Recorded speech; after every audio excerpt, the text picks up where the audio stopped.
This episode of GT the Podcast is supported by Allergan. This is an editorially independent podcast supported with advertising by Allergan Glaucoma Drops. This is Ike Ahmed. And I'm Arsham Shaybani. And we want to welcome you to GT the Podcast. We're bringing this to you together with BMC and Glaucoma Today, to offer audible insights into current topics in glaucoma care. Presented by the authors of our latest, most read GT articles.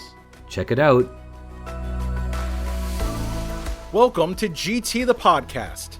In this episode, Dr. David Woods reads his article, A Superonasal Corneal Traction Suture for Ab Interno Xen Implantation, from the May-June issue of Glaucoma Today. Here he outlines his approach for the procedure and describes the technical advantages this technique presents. More on this from Dr. Woods.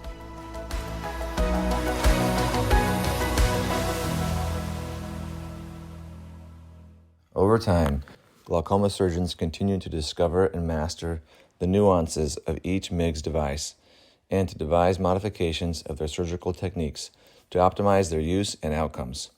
One technique-based update I have implemented for ab interno implantation of the Xen Gel Stent involves the use of a superonasal corneal traction suture with inferior traction of the globe. This article details the approach and the advantages experienced with ab interno Xen and a traction suture for rotation, including improved reliability and ease of implantation. This technique for ab interno implantation of the Xen Gel Stent using a superonasal corneal traction suture is outlined in the following steps.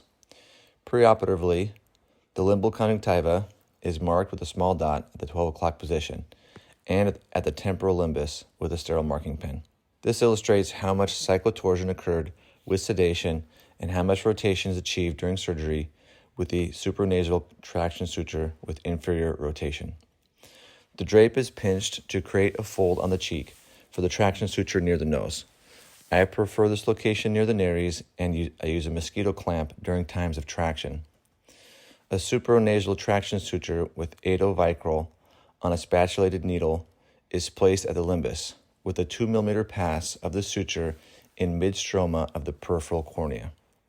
The traction suture is applied with inferior rotation nasally, better exposing superior conjunctiva and affecting ocular torsion to shift the alignment of the 12 o'clock position of the globe to a more nasal orientation. The tightness of the traction suture is titrated to achieve the desired hand position for implantation of the stent and the resistance desired for countertraction for the desired tunnel length. Mitomycin C is injected into the intratenon space using a 30-gauge needle, approximately 8 mm superior to the limbus in the desired aspect of the aqueous flow. The traction suture is released. Side port and temporal incisions are made along the anterior chamber. After the anterior chamber is filled with an OVD and intracameral preservative-free lidocaine. The traction suture is applied again. The angle is visualized with gonioprism, and the stent is placed via an ab interno approach to the superior angle and the subconjunctival space. A two-handed approach may be used for comfort, and device placement is confirmed with gonioscopy. The OVD is washed out of the anterior chamber.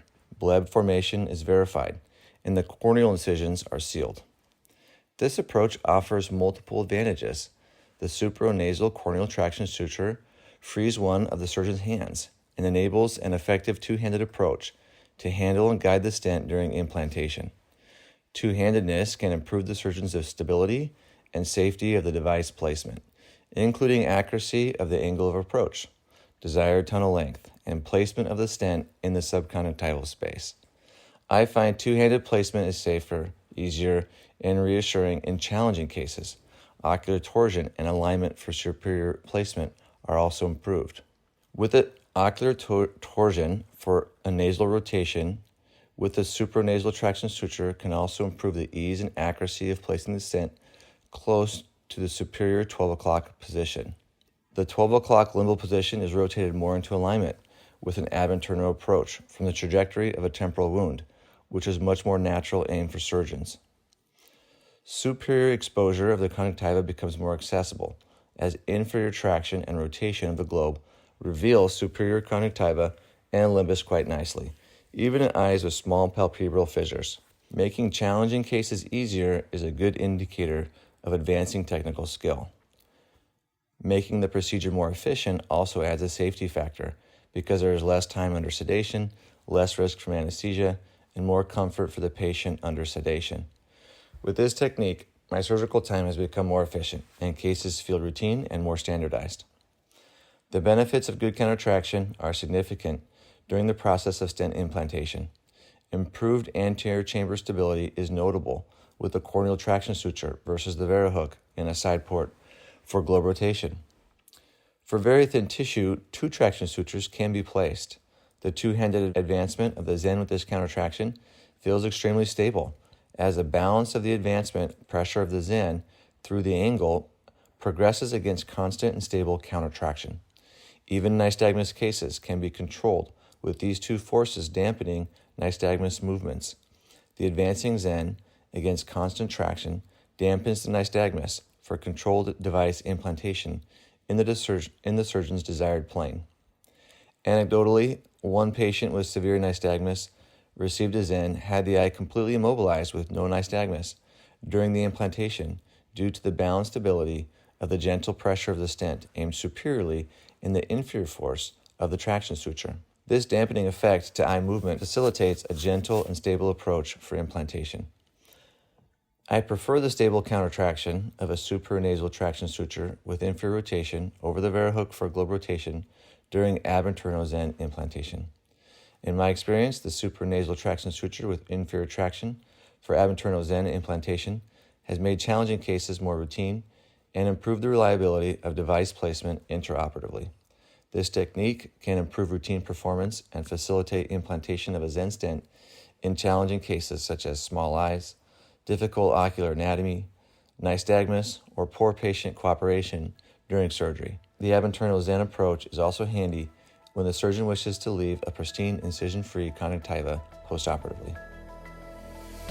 Thank you for tuning into this episode of GT the Podcast. If you have any feedback or topic suggestions, find us on Instagram, LinkedIn, Facebook, or Twitter.